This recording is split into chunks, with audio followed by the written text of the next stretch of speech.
Bueno, vamos a pasar con el tema 7, en el que vamos a hablar de elasticidad, los diferentes tipos de elasticidad que encontramos y dentro de ellas los tipos de bienes que podemos encontrar. En primer lugar, vamos a hablar de forma introductoria del concepto de elasticidad y podemos decir que la elasticidad de la demanda es una medida de cómo la cantidad demandada de un bien o servicio cambia en respuesta a un cambio en el precio. La elasticidad de la demanda es importante porque indica cómo los cambios en los precios afectan los ingresos y las ganancias de las empresas. El primer concepto de elasticidad es la elasticidad precio de la demanda, que es una medida de la sensibilidad de la cantidad demandada de un bien o servicio a cambio en sus precios. Se mide como la tasa de cambio porcentual en la cantidad demandada dividida por la tasa de cambio porcentual en el precio. ¿Vale? Aquí tenemos la fórmula de la elasticidad precio de la demanda y aquí tenemos la explicación, ¿vale? O sea, arriba la variación porcentual de la cantidad demandada, que se escribiría de esta manera, y abajo la variación porcentual del precio. Luego, existen 5 tipos de elasticidades de la demanda. La primera de ellas, o con la que primero vamos a hablar, es demanda, esto es una demanda inelástica, ¿vale? Cuando un cambio en el precio tiene un efecto nulo en la cantidad demandada. La elasticidad podemos decir que es cero. Es decir, no varía la cantidad demandada cuando se produce una variación en el precio, ¿vale? Esta es la forma que tiene una elasticidad precio de demanda, o sea, la curva de... Al final la elasticidad no es otra cosa que la pendiente de la curva o de la recta de demanda. Y esto se aplica tanto a la demanda como a la oferta.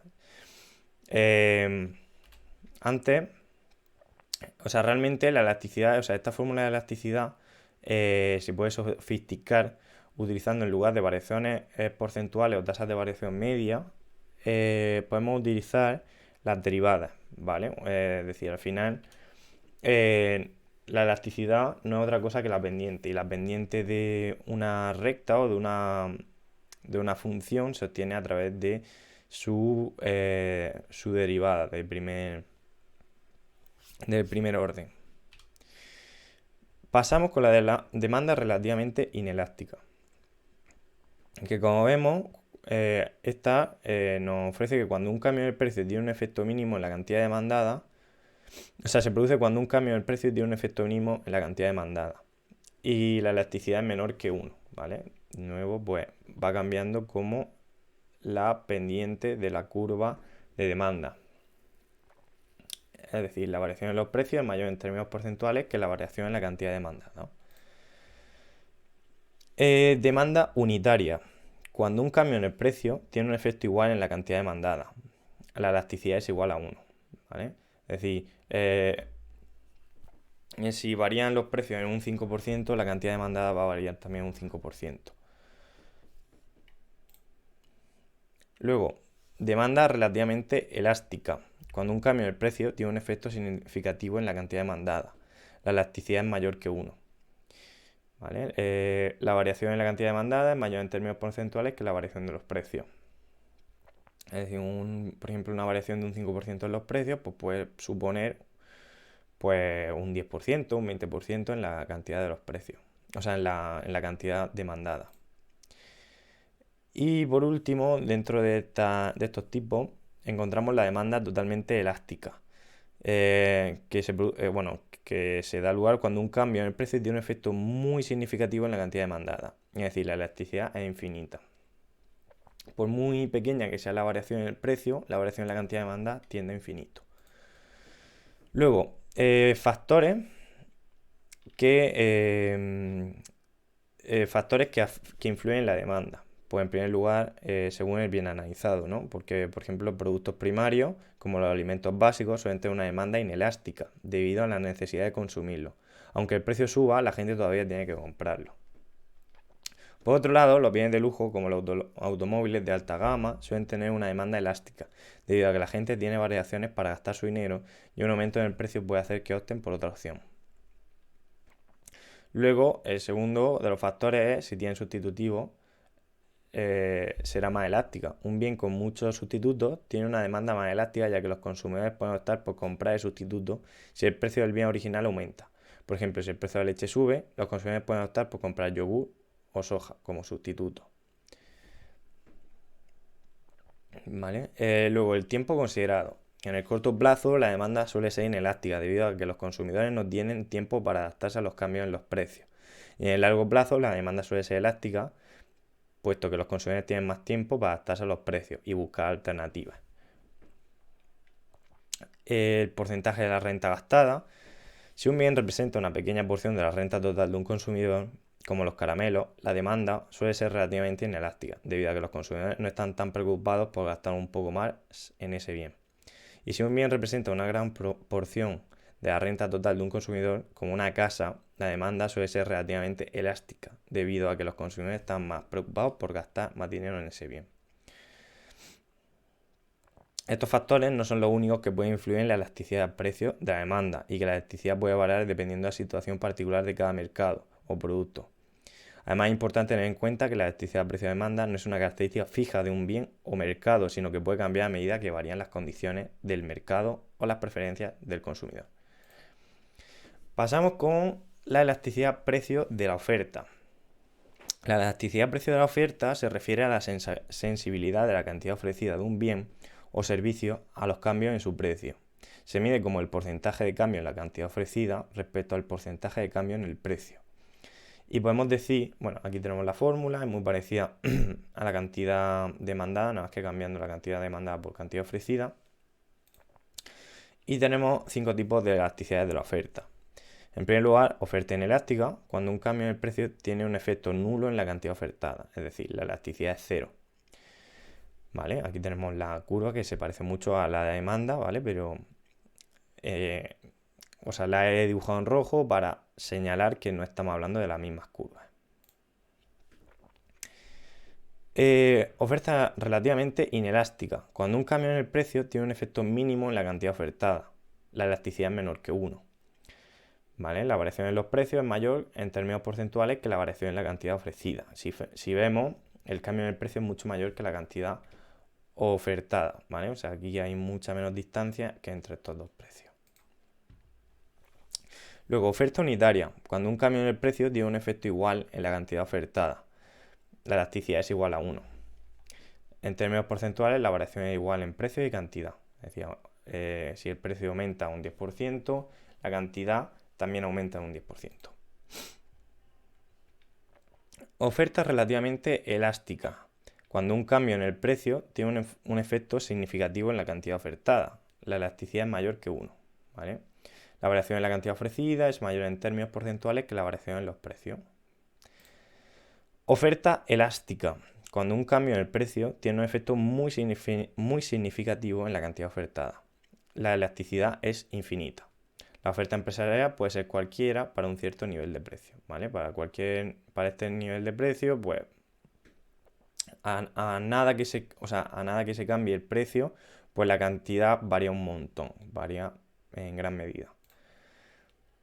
Luego, factores que pueden influir en la elasticidad precio de la oferta. Pues en primer lugar, la facilidad con la que se puede aumentar o disminuir los costos de producción. Un bien con costos de producción fijos como una fábrica tendrá una oferta inelástica, ya que los productores no pueden aumentar o disminuir fácilmente su oferta.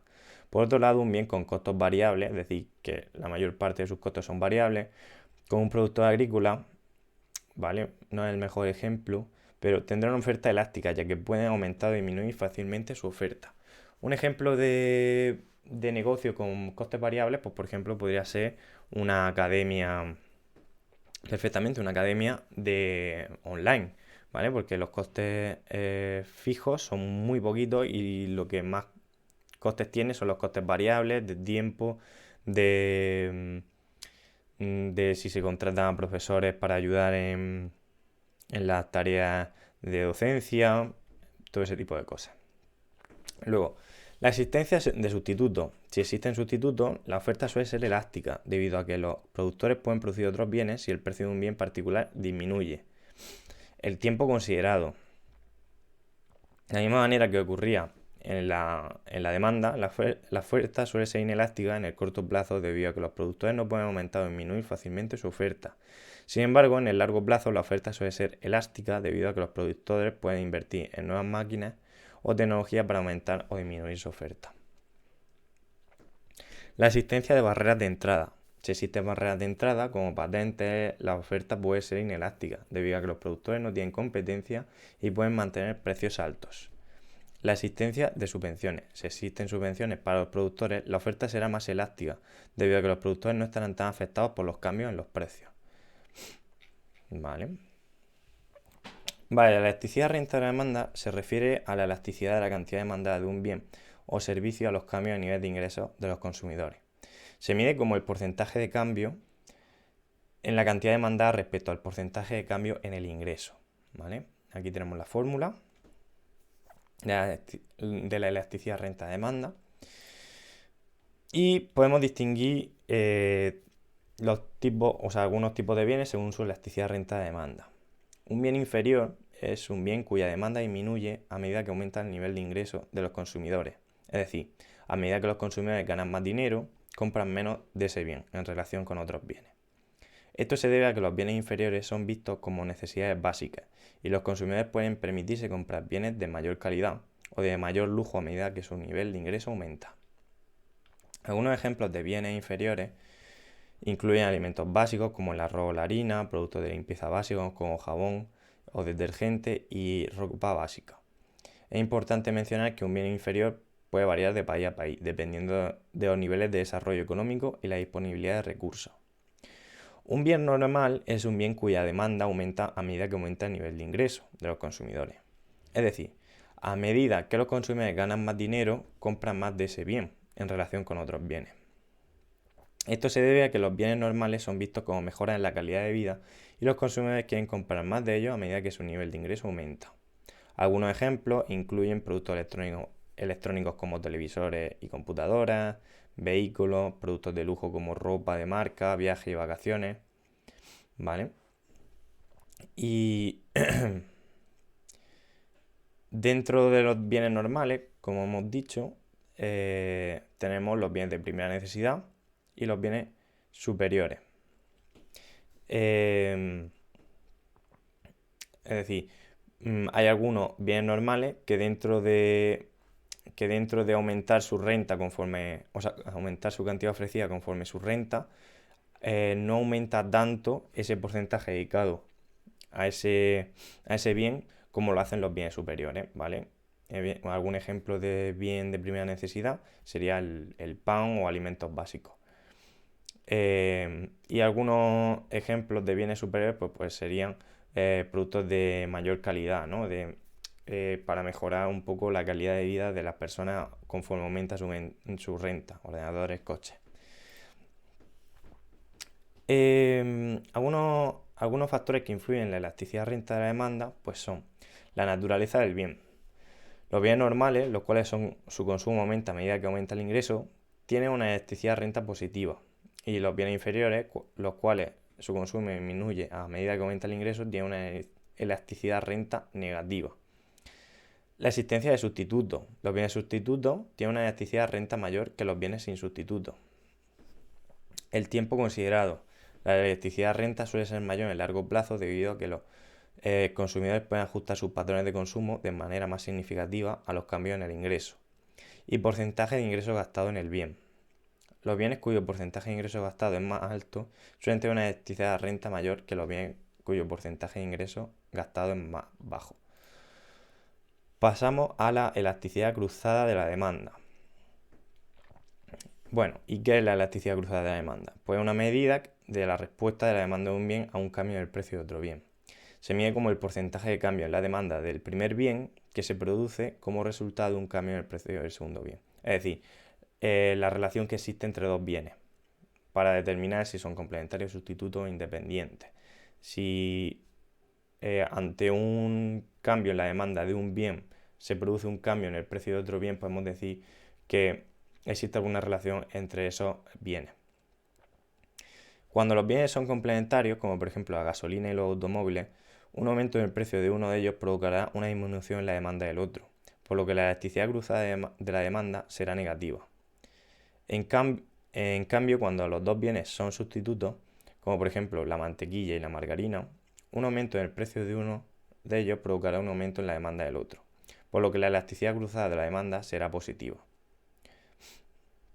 En resumen, la elasticidad cruzada de la demanda es negativa cuando los bienes son complementarios y positiva cuando son sustitutos, como podemos ver aquí. La elasticidad cruzada de la demanda de un bien independiente es cero, lo que significa que no hay relación entre la demanda de ese bien y el precio de otro bien. En otras palabras, un cambio en el precio de un bien independiente no afecta a la cantidad demandada del otro bien. Y esto sería todo del tema 7, ¿vale? Y en principio hemos abordado los conceptos más importantes de microeconomía básica, de los primeros cursos de universidad, de las carreras de A, de economía, y seguiremos con más vídeos de microeconomía intermedia y avanzada.